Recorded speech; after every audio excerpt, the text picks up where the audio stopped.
Hello students, Marathi shorthand 120 words per minute. Ready for dictation.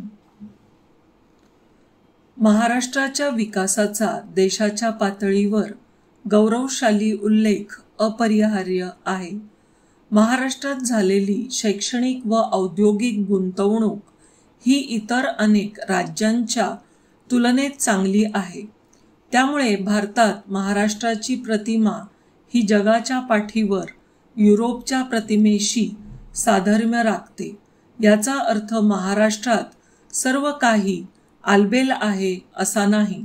शेतकऱ्यांच्या आत्महत्येत महाराष्ट्र पहिल्या 2 मध्ये आहे. विजेचा तुटवडा ही ग्रामीण महाराष्ट्रात रोजची बाब आहे. त्याला भारनियमन असे गोंडस नाव दिले तरी त्याचा घातक परिणाम टाळता येत नाही.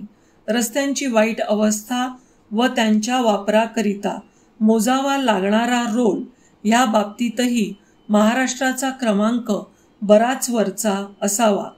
कोल्हापूर हुबळी प्रवास करताना ह्याचा प्रत्यय येतो.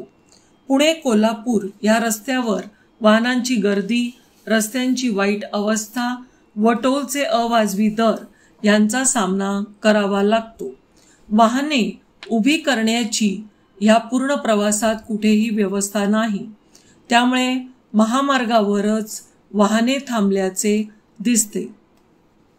कोल्हापूरच्या पुढे कर्नाटक राज्यात शिरताच हे चित्र बदलते.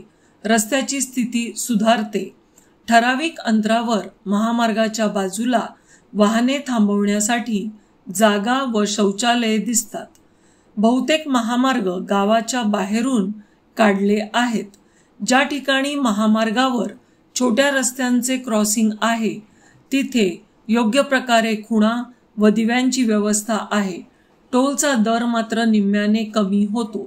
एकाच सरकारी योजनेअंतर्गत बांधलेल्या महामार्गावर महाराष्ट्र व कर्नाटक मधला हा फरक महाराष्ट्राच्या व्यवस्थेचे द्योतक आहे. महाराष्ट्रात नागरिकांना सर्वच सेवा महाग आहेत व कर चढ्या दराने द्यावे लागतात. ही महाराष्ट्राच्या प्रगतीकरिता द्यावी लागणारी किंमत असल्याचे सांगण्यात येते.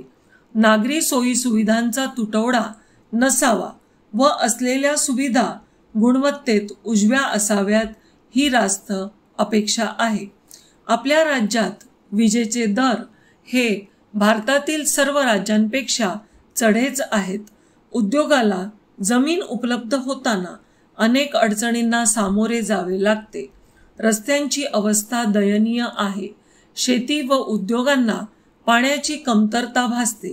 कायदा व सुव्यवस्थेला धक्का देणाऱ्या घटनांची संख्या वाढत आहे.